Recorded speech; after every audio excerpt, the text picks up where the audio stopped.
morning class. I welcome you all of you to the Shri Balaji Nursing Institute's online platform. तो आज की class के अंदर हम अपना मेडिकल सर्जिकल नर्सिंग का टॉपिक को कंटिन्यू करेंगे रिफ्लेक्टिव एरर. रिफ्लेक्टिव एरर क्या है, इसको करेक्ट करने के लिए कौन कौन से लेंस की जरूरत होती है, क्या क्या रीजन है जिसकी वजह से हमारी आई का जो विजन है वो डिस्टर्ब होता है, कैसे कैसे क्या क्या हम इसको डायग्नोज करेंगे और फिर कैसे हम इसको मैनेज करेंगे, ये सारा ही आज की क्लास के अंदर हम डिस्कस करेंगे. तो let's start the class students. Reflective error, problem with focusing of light on retina. इसके अंदर क्या होता है, ये जो हमारी रेटिना क्या है, थर्ड लेयर होती है हमारी आईज के अंदर, जो हमारी लाइट एंटर कर रही है प्यूपिल की हेल्प से. तो वो जो लाइट एंटर कर रही है वो रेटिना के ऊपर क्या कर रही है, अच्छे से फोकस नहीं हो पा रही है, या तो रेटिना के आगे फोकस हो रही है या फिर रेटिना के पीछे फोकस हो रही है. उसकी वजह से क्या हो रहा है, आपको रिफ्लेक्टिव एरर हो रहा है. ये दो कंडीशंस आपको मेनली क्या देखने को मिल रही है,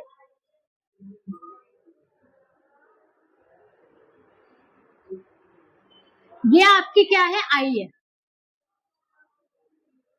आउटर लेयर ये वाली क्या हो गई आपकी कॉर्निया, ये वाली आपकी स्क्लेरा, और जो ये तो है आपके आउटर लेयर, और जो इनर लेयर होती है ये वाली जो लेयर आपकी थर्ड लेयर,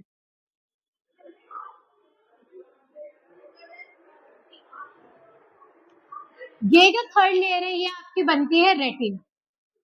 और रेटिना के पास एक ऑप्टिक डिस्क होता है. ऑप्टिक डिस्क के हेल्प से क्या हो रही है, आपकी ऑप्टिक नर्व्स एंटर कर रही है हमारी आई के अंदर. तो ये जो आई के अंदर जो थर्ड लेयर होती है रेटिना, इसके ऊपर क्या कर रही है, यहाँ से लाइट रेज एंटर हुई, यहाँ से राइट लेज क्या हुई, एंटर हुई. एंटर होने के बाद ये ऑप्टिक नर्व को क्या कर रही है, स्टिमुलेट कर रही है, जिसकी वजह से हमारे जो आई के अंदर होता है वो विजन क्रिएट हो रहा है, मतलब हमको देखने को मिल रहा है. तो ये किस किस कंडीशन के अंदर खराब हो रही है वो देखते हैं. अब हम क्या क्या इसके टाइप्स हैं. Number 1 is myopia. Myopia is near sightedness, हम इसको बोलते हैं. नियर साइटेडनेस का मतलब है हमें पास की चीजें दिखाई दे रही है. Myopia is a condition in which where, myopia एक ऐसी कंडीशन है जिसके अंदर light focus in front of retina instead on the retina. Light focus कहाँ पर हो रही है आपकी, इन फ्रंट ऑफ रेटिना. यहाँ से लाइट गई है आपकी और वो फोकस होकर कहां पर बन रही है, इन फ्रंट ऑफ रेटिना, यहाँ पर. ये आपकी जो रेटिना है, रेटिना से आगे कहां पर बन रही है, आपकी इमेज फॉर्म्ड हो रही है, उसको हम बोल रहे हैं मायोपिया. इसको करेक्ट करने के लिए हमें लेंस चाहिए होता है कॉन्केव, जो कि कुछ इस तरीके का देखने को मिलता है. नेक्स्ट होता है आपका हाइपरोपिया. हाइपरोपिया के अंदर हम बोल रहे हैं फार साइटेडनेस, मतलब कि हमको क्या कंडीशन देखने को मिल रही है, दूर की चीजें हमें देखने को मिलती है. Condition of I in which light focus behind the retina. यहाँ पर क्या हो रहा है, लाइट हमारी लाइट रेज एंटर हुई और बिहाइंड ये रेटिना है, रेटिना के पीछे जाकर के इमेज बना रही है वो आपकी, तो उसको हम बोल रहे हैं hyperopia. Condition of I in which light focus behind the retina instead on the retina. Retina के बजाय वो रेटिना के पीछे इमेज बना रही है, उस कंडीशन को क्या बोल रहे हैं हम, हाइपरोपिया. इसको करेक्ट करने के लिए हमें लेंस की जरूरत पड़ती है, हमें कॉन्वेक्स, जो कि कुछ इस तरीके का होता है. ये हो गया आपका हाइपरोपिया के लिए, ये हो गया आपका मायोपिया के लिए. Next one is presbyopia. Presbyopia condition क्या होती है, एज रिलेटेड कंडीशन रहती है.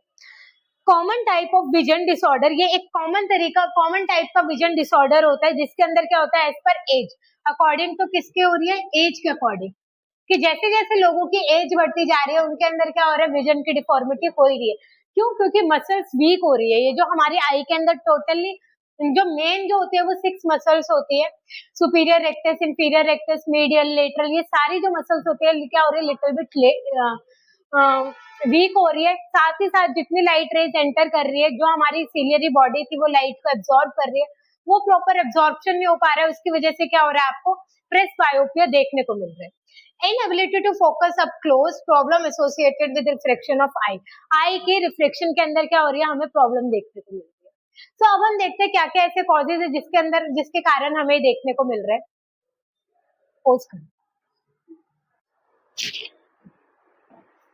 अब हम देखते हैं क्या क्या कॉजेज हैं जिसकी वजह से रिफ्लेक्टिव एरर हमें देखने को मिलता है. Number 1 is inherited. ये बाय पेरेंटल हमारे जीन्स के अंदर आ रहा है, तो उसकी वजह से हो रहा है. एनवायरमेंटल फैक्टर की वजह से हो रहा है.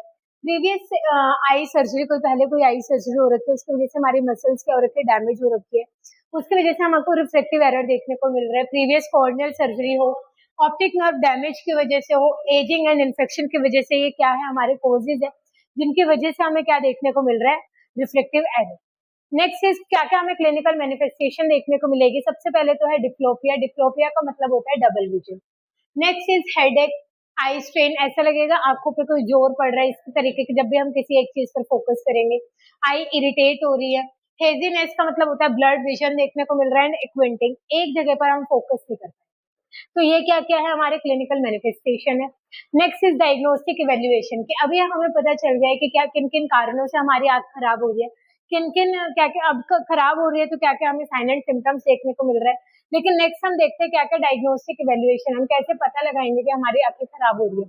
Number one is history collection. History collection से हमें पता चल जाएगा कि पेरेंट्स की क्या हिस्ट्री रही है, कुछ चीज इनहेरिटेड तो नहीं आ रही है या कोई सर्जरी तो नहीं हो रखी है। Next is physical examination. Physical examination से हमें आंखों का नंबर पता चल जाएगा कि कितने दूर तक, कितने डिस्टेंस तक हम देख पा रहे हैं। तो ये हमारा आ जाता है physical examination. Slit lamp examination हो रहा है। Corneal topography, retinoscopy and tonometry जैसे कुछ हम टेस्ट कराएंगे जिसकी वजह से हमें क्या पता चल रहा है, हमारी आंख का पता लग रहा है। Next is medical management. Number one is lens correction. सबसे पहले हम लेंस को करेक्ट करेंगे, concave and convex according to their conditions हम प्रिस्क्राइब करेंगे पेशेंट को। Next is cycloplegic drug. Cycloplegic drug वो ड्रग्स होते हैं जो कि हमारी आंख की सिलेरी मसल्स को क्या कर रही है, पैरालाइज कर रही है, और जिसकी वजह से अब जब वो मसल्स पैरालाइज हो रही है तो हमारा जो आंख का विजन हो रहा है वो हम इजीली देख पाएंगे कि कितना क्या कंडीशंस हो रही है, वो चीजें हम देख पाएंगे। Next is cholinergic drug. Cholinergic का एग्जाम्पल है पाइलोकार्पिन। ये हमारे एक्वस ह्यूमर को क्या करवा रहे हैं, बढ़ाने में काम करवा रहे हैं। नेक्स्ट इज बीटा ब्लॉकर, ये कम करवाते हैं हमारे एक्वस ह्यूमर को, और ये टेमिलोल, इसके ड्रग का नेम है timolol. Next is surgical management. Surgical management सबसे नंबर वन जो आजकल इंडिया के अंदर चल रहा है दैट इज लेसिक। लेसिक के अंदर क्या होता है, ये जो हमें बाहर से स्पेक्स हमें देखने को मिल रहा है, हम अंदर से ही लेंस को क्या कर रहे हैं, करेक्ट कर रहे हैं। Number one is second one is keratoplasty. Keratoplasty के अंदर क्या होता है, हम कॉर्नियल लेयर के अनहेल्दी टिश्यूज को रिमूव करके हेल्दी टिश्यूज से रिप्लेस कर देते हैं। फिर नर्सिंग का रोल आ जाता है कि ड्रग को टाइम पर एडमिनिस्टर करना है, ड्रग को हमें ड्रॉप बाय ड्रॉप ही देना है, पर्टिकुलर डिस्टेंस से देना है, आई की हाइजीनिक मेंटेन करना है, हैंड हाइजीन, ताकि गंदे हैंड्स हमारे आंखों के अंदर ना जाए। ये सब चीजों का ध्यान रखना है, पेशेंट को बताना है कि क्या क्या साइन एंड सिम्टम्स हो सकते हैं, ताकि वो पेशेंट का क्या रहे, स्ट्रेस लेवल कम रहे। Thank you class for watching. If you have any doubt you can comment down below.